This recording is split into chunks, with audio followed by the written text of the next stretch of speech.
Good morning. This is Tim Russell, and welcome to Life in the Markets with the Life Financial Group.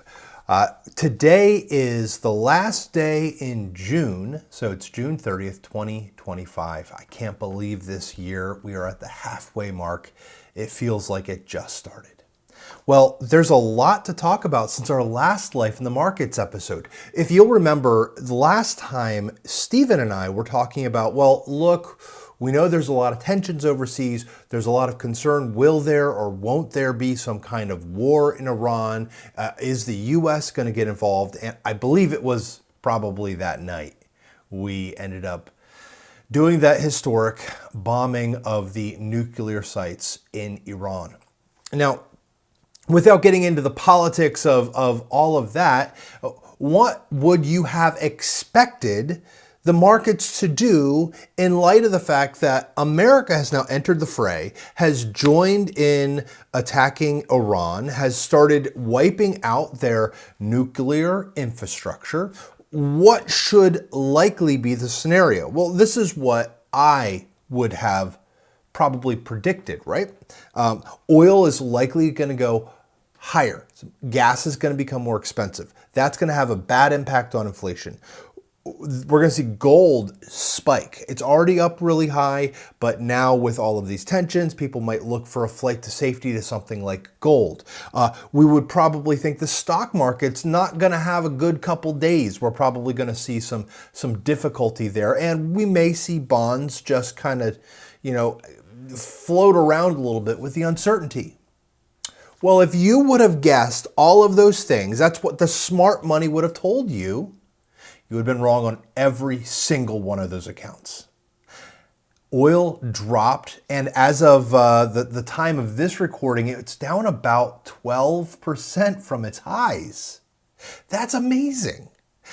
We're seeing that trickle down to the gas prices, which will have an impact on inflation, as gas prices being one of the leading parts or components of the inflation mix or recipe. I think what we might see is that tariffs may not have as big an impact as we would have expected because it's offset a little bit by gasoline prices. Potentially. There's a lot of time left on the clock, so a lot of things can change, but as of right now, that certainly is encouraging.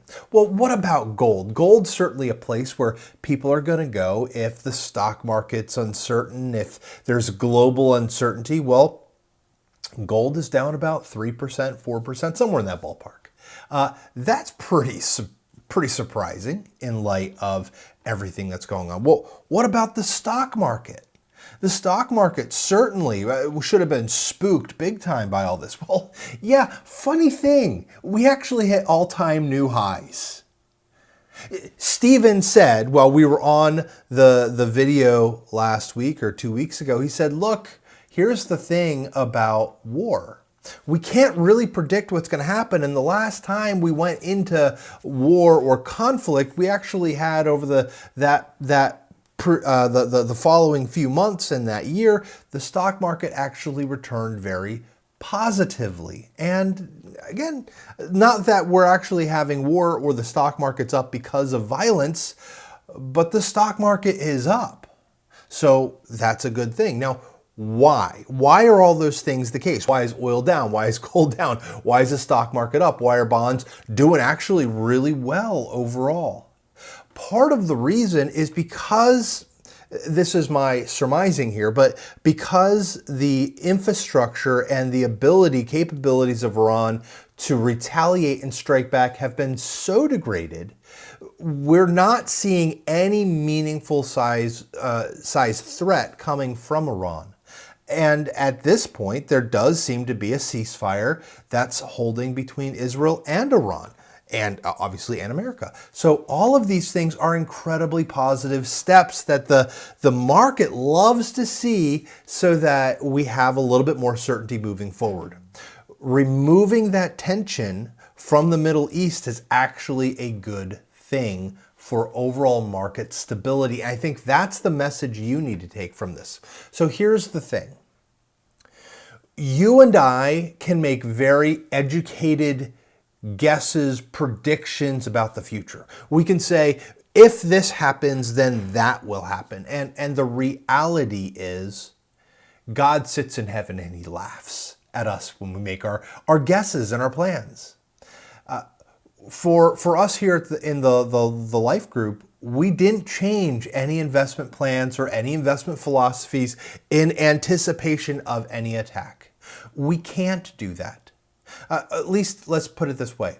We shouldn't do that. We shouldn't do that and expect to be successful all the time.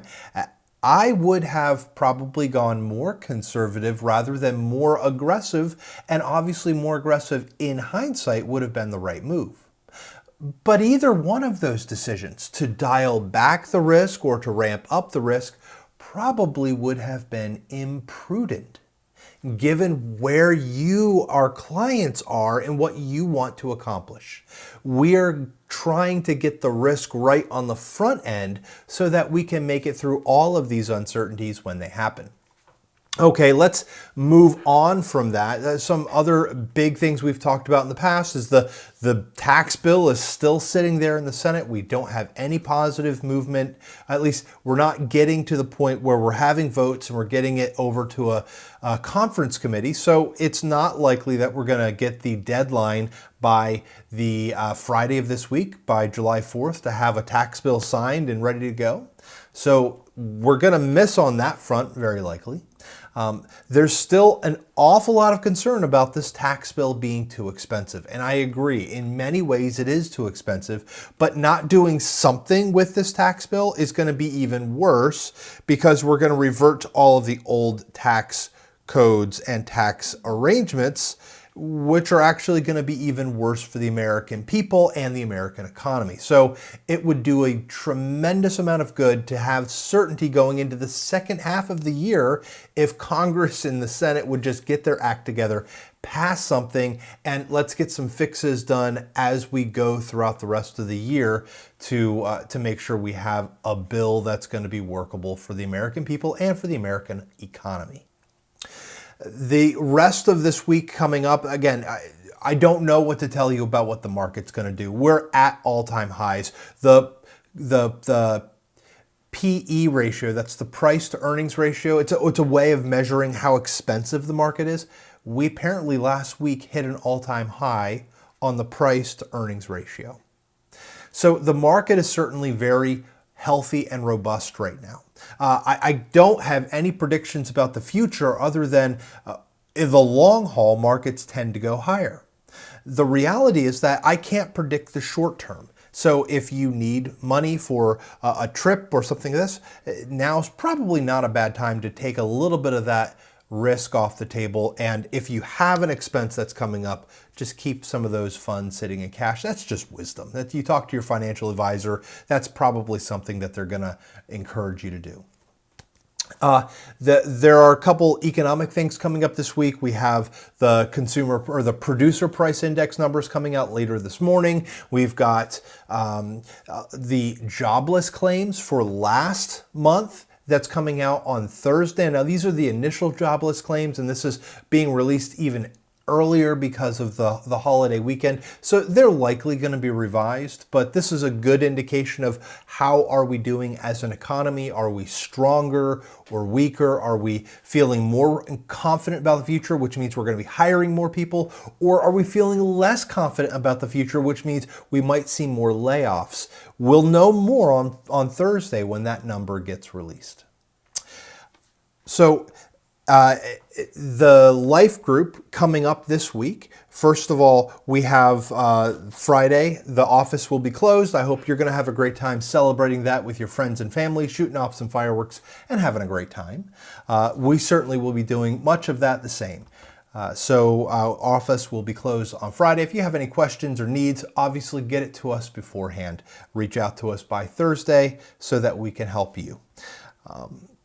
I have a closing verse for us today, and I think I really like this passage. If you haven't done any study from Proverbs 27, this is really looking at 23 and 24, 27 verses 23 and 24. I'd encourage you to do it. I'm going to shorten it and kind of truncate it, put it together for the sake of giving you the punchy part of these verses here.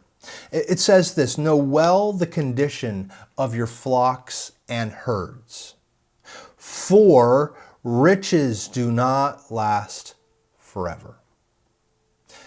Two lessons are included in this, these two verses here. You are, as a steward, responsible for overseeing and managing the resources of someone else. That's God. God has entrusted everything you have. So part of your responsibility is to know, how are you doing?